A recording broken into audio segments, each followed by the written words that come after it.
सर्वांनी दोन्ही हात उंच करून आपण सर्वांनी घोषणा द्यायच्या आहेत. बोला भारत माता की, भारत माता की, वंदे वंदे. भारतीय जनता पार्टीचा. खर तर आपल्या सर्वांचा उत्साह बघितल्यानंतर लक्षात येत आहे की 100% विलासरावांच्या आठवणी या शहरातून नक्कीच पुसल्या जातील, यात काही शंका नाही. तुम्ही काल लातूरमध्ये जे वक्तव्य केलं विलासराव देशमुख यांच्याविषयी, त्यावर अजूनही ठाम आहात का? आणि त्यावरती कडाडून या ठिकाणी काँग्रेसकडनं विरोध केला जातो. आपण एक गोष्ट लक्षात घेतली पाहिजे.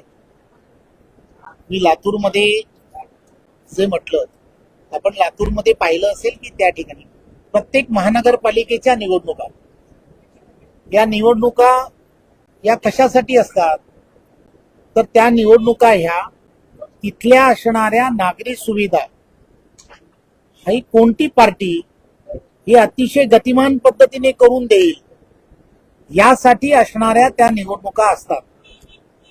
त्यामुळे लातूरमध्ये सुद्धा गतिमान पद्धतीने सर्व नागरी सुविधा व्हायला हव्यात, हे अत्यंत महत्वाचं आहे. मी विलासरावांचा जरा सुद्धा कोणत्याही गोष्टीमध्ये त्यांच्यावरती टीका टिप्पणी काही केली नाही.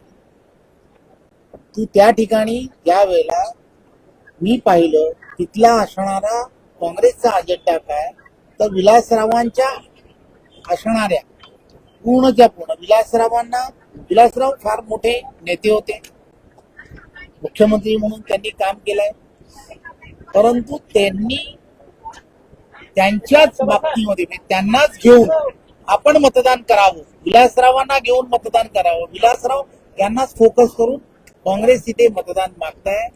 त्यामुळे त्या ठिकाणी आता नरेंद्र मोदीजींच्या नेतृत्वात झालेलं काम, महायुतीच्या बाबतीमध्ये त्या ठिकाणी केलेलं काम, या सगळ्या गोष्टी त्या ठिकाणी विकासात्मक ज्या दृष्टिकोनातून झाल्या आहेत त्या संदर्भात मी तसं म्हटलं.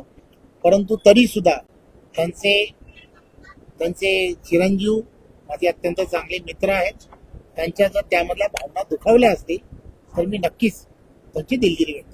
ते असं म्हणाले की लोकांसाठी जगलेल्या माणसाची नावं एकच मनावर पुरली असतात. मी एकच गोष्ट पुन्हा मी तेच सांगेन, तुम्ही ते पूर्ण म्हटल्यानंतर पॉलिटिकली या सगळ्या गोष्टीकडे पाहू नका. माझी पुन्हा तेच विनंती आहे, त्यांच्या चिरंजीवांना तेच सांगण्याचा मी प्रयत्न करेन. जर त्यांच्या भावना दुखावल्या असतील तर मी त्याची दिलगिरी.